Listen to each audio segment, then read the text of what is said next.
What's up guys, it's Mike. I took a beautiful trip up the coast of California and I want to show you guys my Tesla camping setup. It's kind of unique, and towards the end of the video I'll show you guys my one wheel trip too. So at camp I got really lucky and I got full hookups at this location for 2 nights. On a third night I had semi full hookups, but in this case I did have power, 30 amp power, but then I only used a 110 since that's all I had for this square drop. I'll kind of do a quick rundown of the stuff I have. I have a shower tent right there. It's really cool because it's a double suite, so it's wet one side, it's dry. This tool chest you see here is actually called my lunchbox. All my utensils and all the cookware is in there. Right next to it I have a 40-liter fridge and of course my stove. This table, really handy if you guys fish, you guys know exactly what I'm talking about. But the cool part, it fits really well with my hot water heater. That thing makes camping so much easier, way more tolerable. I know it's a little bit of glamping in a square drop, so it's kind of cool. And then you obviously hook it up to your water line, which is really nice because it's really quick. If you don't have water, you can always use jerry cans. I use some 5-gallon jugs from Amazon. There's also some at Walmart too.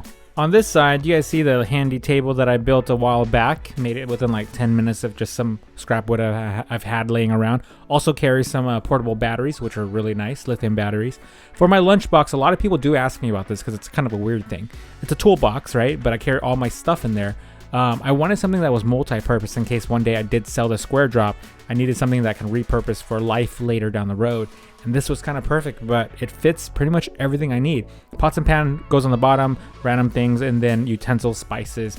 And the cool part, it's on wheels, so it makes it easy to pack and unpack in the house, in the garage. And also, it separates into 3 sections. So one of the luxuries of life is obviously running hot water, and of course, the hot tap kind of helps you with that. I collect all the water that runs down so you're not spilling into the environment or the campground itself. And if you guys are ever camping, you guys can hook it up straight right directly to the water line, or bring your jerry cans if you guys need to.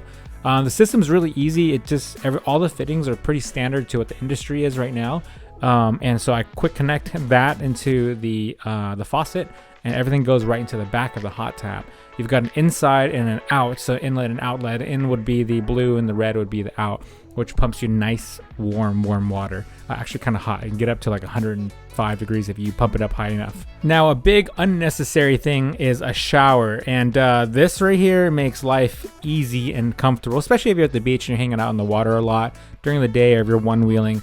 This double suite is really nice. I'll link this down in the description below.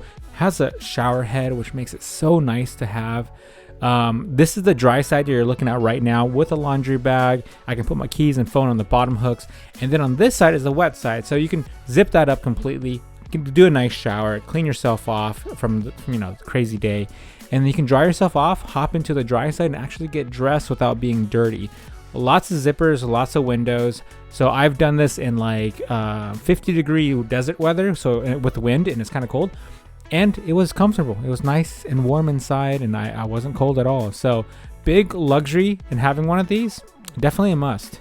And the square drop over here, I actually picked up the square drop on OfferUp for a pretty good deal. I had a cargo van I was going to convert, and it had a teardrop, and I sold that one and I got this one. So square drop is nice because it's a 4x8. Very minimal things in it. It's just walls basically with a bed inside. And inside I have running power hooked up to the campsite, but you can also run your lithiums off of it. And I just have like a simple light that I had laying around about the office, so I brought it with me. And then the mattress came with it, so I put the mat down. A couple things I want to do in there is add a few shelves so make it easier to live with when I'm actually camping. But the circulation is really well. It has 3 windows and a big old door. There's plenty of space to lay down. I can stretch out and still store food when I'm inside sleeping at nighttime. The awning was probably the best purchase ever because it makes your exterior a lot bigger and more tolerable, and this awning collapses really easily with one person. So it comes out, the poles come out, you can adjust the heights depending on if you're on leveled ground or not, and it makes it really nice. I even have an annex room which encloses the entire 4 sides of the awning, and it allows you to pretty much be away from nature. You can close it up. There's also netting.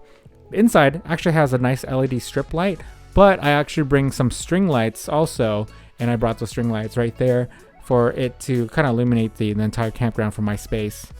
Those right there I picked up on Amazon. Really easy, USB powered. It draws like, I think it was like 4 to 7 watts or something. I can't remember the details on it, but really easy. Just plugs right into my Rock Pals. This is a small one. I think it's a 200 watt one, and it runs all the little lights and charges up my phone and my speaker and stuff like that. So that works out really, really well.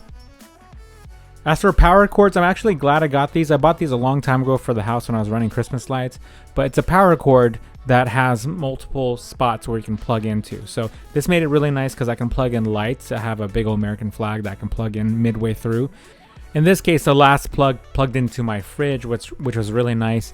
The fridge can be ran off of my lithium batteries if needed, but obviously in this case we have kind of a cool setup. I bring, little tables and chairs that I've had throughout the years, but really simple setup. It attracts a lot of attention from people because the setup is so small when I roll in, and obviously I'm rolling in a Tesla, so it's like really weird. This right here are the cans I was talking about. You can buy these on Amazon or Walmart. If I don't have a water source, I usually fill these up at any stop, and then I can put a pump inside, and it actually pumps me water, which gives me like 3 showers almost. The reason why the setup is so unique is because it's being pulled by a Tesla. And you guys know the range of a Tesla gets cut dramatically depending on what you're towing. In this case, I picked a square drop because it's the same height as the Model X. The aerodynamics are okay. The weight itself is about 700 pounds. So I'm estimating maybe 1,000 pounds fully loaded with all my stuff and water, which makes it really nice because I don't lose much range when I'm going. If I do have to charge, I have to unhook it and then charge it, which is not a huge deal because it's so light. It's easy to back up. If you've trailered anything before, this is like the easiest thing you can ever trailer. The setup itself is really simple, nothing super fancy and nothing super expensive. But I hope you guys enjoyed that. And in the meantime, let me kind of show you guys where I've been. Like the trails out here are freaking amazing. I one wheel everywhere I go. So when I camp out, the goal is to one wheel. And I'll show you guys kind of what I explored. One of my favorite things to do when I'm camping is to explore on my one wheel. Before, I used to have an electric scooter, which was really amazing. For these boardwalks right here, it makes exploring so much easier. But as you can tell, the one wheel allows you to go off-road, so that's even faster now. And like, I don't have anything in my hand, so it's a little bit easier to film and hold a drink or something like that. But one wheeling is amazing. If you guys haven't done it before, highly recommended.